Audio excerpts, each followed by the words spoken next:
তোমরা যারা বিবিএ পড়ছো অথবা বিবিএ পড়ার কথা ভাবছো তাদের মনে একটি কমন প্রশ্ন, চাকরির বাজারে বিবিএ এর ডিমান্ড আসলে কেমন?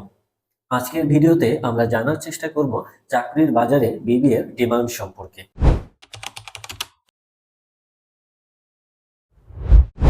বর্তমানে চাকরির বাজারে বিবিএ গ্রাজুয়েটদের অনেক চাহিদা রয়েছে। Finance and banking, accounting, marketing, management, HR এরকমের বিভিন্ন সেক্টরে বিবিএ গ্রাজুয়েটদের প্রচন্ড চাহিদা রয়েছে। তবে চাহিদা রয়েছে ঠিকই, ঠিক তেমনি প্রতিযোগিতাও অনেক।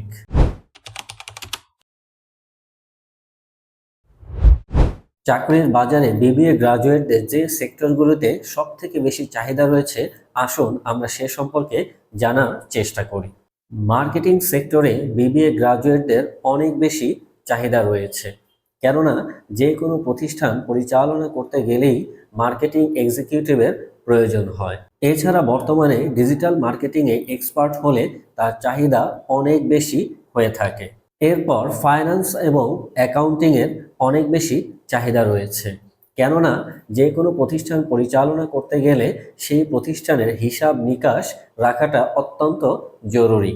এই কারণে প্রতিটি প্রতিষ্ঠানেই ফাইন্যান্স এবং অ্যাকাউন্টসের লোক নিয়োগ দেওয়া হয়।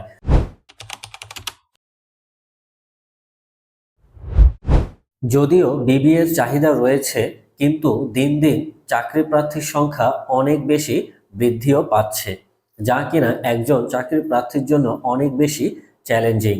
এই চ্যালেঞ্জ মোকাবেলার জন্য একজন চাকরি প্রার্থীকে অবশ্যই তার স্কিল ডেভেলপ করতে হবে। যদি তুমি তোমার স্কিল ডেভেলপ না করো, তাহলে তোমার জন্য চাকরি পাওয়া অনেক বেশি কঠিন হয়ে যেতে পারে।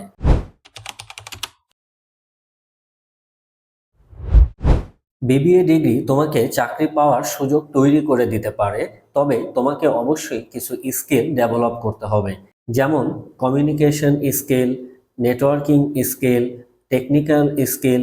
এই সব স্কিল যদি তুমি ডেভেলপ করতে পারো, ভালোভাবে শিখতে পারো, তবেই তুমি অন্যদের তুলনায় এগিয়ে থাকবে এবং বিবিএ করার পর তুমি সহজেই চাকরি পেতে পারো।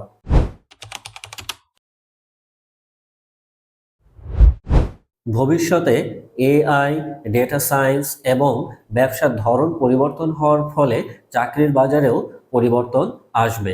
বিবিএ গ্রাজুয়েটরা যদি নিজেদেরকে আপডেট রাখতে পারে, তাহলে সহজেই তারা এই পরিবর্তনের সাথে মানিয়ে নিতে পারবে।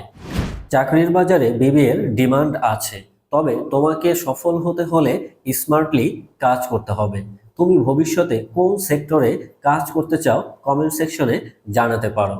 ভিডিওটি যদি ভালো লেগে থাকে তাহলে লাইক, কমেন্ট এবং শেয়ার করতে ভুলবে না। ধন্যবাদ।